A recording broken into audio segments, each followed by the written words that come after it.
The Ink Business Cash Credit Card is one of Chase's best cards. Today we'll look at the benefits, the pros and cons, and how it might fit into your business both in the short and long term. Big favor before we dive into everything though is to give this a thumbs up to help with the algorithm. If you are new to the Ask Sebby business channel, then consider subscribing. Starting with the basics, this is a no annual fee card with pretty solid multipliers. You're going to get 5% cash back on your first $25,000 spent in combined purchases each account anniversary year at office supply stores and on internet, cable, and phone services. The $25K is a shared cap, and anything after is 1%. This multiplier is the key driver and why a lot of people get the card, along with the intro bonus. It might not look like a big deal, but business cards tend to have lower multipliers since companies often spend significantly more than individuals. The other main multiplier here is 2% cash back on your first $25,000 spent in combined purchases each account anniversary year at gas stations and restaurants. The $25K at 2% is a different bucket from the $25K at 5%, so they're independent things. To be fair though, the 2% isn't the biggest deal, especially if you end up getting annual fee cards, but early on, it doesn't hurt. One other benefit with most Chase core cards is that the cashback you're earning has upside. Diving into the terms, cashback rewards are actually tracked as points, and each $1 in cashback rewards is equal to 100 points. Worst case, 5% still 5%, but technically it's 5x bonus points. If you end up adding other personal or business cards from Chase, you can move the points over and you have more upside.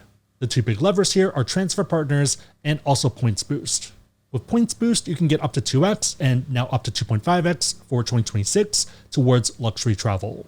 For more economic picks, I'd expect 1.5. Transfer partners are best if you're hoping to do first or business class and how a lot of normal people take cool trips without dropping $20,000. Valuations for transfer partners can get pretty insane. Upwards of 5 to 10 cents per point, but I do end up using 2 cents per point as a target or hurdle rate because that feels a bit more fair. If we map everything out, that means 5x can be worth between 5% to 12.5%, but my target would be about 10%. Yeah, think of 5% as the floor value. This also translates to the intro bonus, which is great for newer businesses. The standard offer here is $750 in cash back after you spend $6,000 on purchases in the first 3 months from account opening. $750 value divided by $6,000 spend is 12.5% return on spend.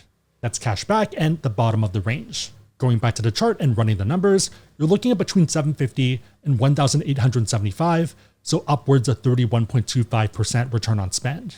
Put another way, worst case, it's $750 in cash back. Best case, it's a business class flight to Japan from the West Coast with a partner like ANA. On a side note, if you are someone that wants to learn about cards and you want to support the channel, we have links on the website, asksebby.com, and also down below in the description box. Make sure the links are competitive, that they make sense for you, but otherwise it's a huge way to support the channel, so thank you in advance. Beyond the basics, there are partner benefits, but I'd be careful not to overvalue these. For example, 5% total cashback on Lyft rides through September 30th, 2027. For most businesses, this isn't entering your calculus. There's also an Instacart Plus membership benefit, the main draw being $20 credit each month that's loaded into your Instacart business account, and enrollment is required, and the benefit does end December 31st, 2027. I wouldn't really value this personally, but it depends on you. The card also has a bit of a surprising superpower. If you rent cars, you get auto rental coverage that's primary. It does need to be for business purposes, and there's terms, but it feels fair. Most no annual fee cards, especially on the personal side, have secondary coverage. To the point that a lot of people pick up the Chase Sapphire Preferred card solely to get primary coverage. It might be a non-factor for you, but still nice to see. Okay, so how does this card fit different businesses? When you're just starting out, office supply stores can be pretty useful. Both Staples and Office Depot have pretty strong price match guarantees. Lots of things you can buy there, and a lot of people treat this as a money printer and hit that $25K cap. As your company grows, most people I know just run this as their main earner for internet. It does depend on what your business does, but if you're a startup or tech company, commercial internet's pretty expensive. It's not abnormal for it to be $500 per month on the low end, and on the high end for fiber, you could be looking at $1,300 to $1,500 per month. If everyone's working from home, then it might be a non-factor, but if you have a team and office, then commercial internet might be your only choice. Let's say $1,500 times 12 months, that's $18,000 in spend. 18K times 5x is 90,000 bonus points. At 1 cent per point, that's 900 in cash back, and at 2 cents per point, that's 1,800 in travel value as a target. Obviously, don't pay extra for internet for fun because that doesn't make sense, but if you're paying it anyways, you might as well get value back. Moving to the 2% category, it can be viable in the short term, but a bit tougher in the long term. As your business ramps up and your spend increases, there's a lot more options for those two categories. With that said, let's look at some alternatives. It can get pretty messy, so we'll look at the more obvious ones. For the 5%, I don't think there's anything that matches it quite that well, especially for internet or office supply stores. Maybe for cable and telephone services, but I feel like those are lower spend numbers. Even better is that you can get additional 5% cards, so it's not abnormal for some businesses to have 2 or 3 of these. Just depends on you there. For the 2% for gas stations and restaurants, there's a lot more competition. There are catches though, so there still is a case for this card. For example, there's a $375 annual fee card that earns 4x on your top 2 spend categories each billing cycle, and 2 of the options are restaurants and gas stations. This is capped at the first $150K in combined spend per calendar year. You also do have credits, but the annual fee only really makes sense if you spend a lot on that card.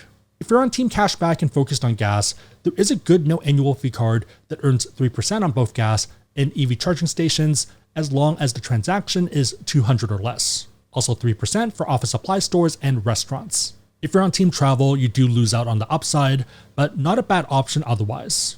I'm going to link to all the competitors down below in a blog post since some of them don't like me making videos on them. Another option if you're on Team Cashback and gas and dining are the focus is the Costco business card.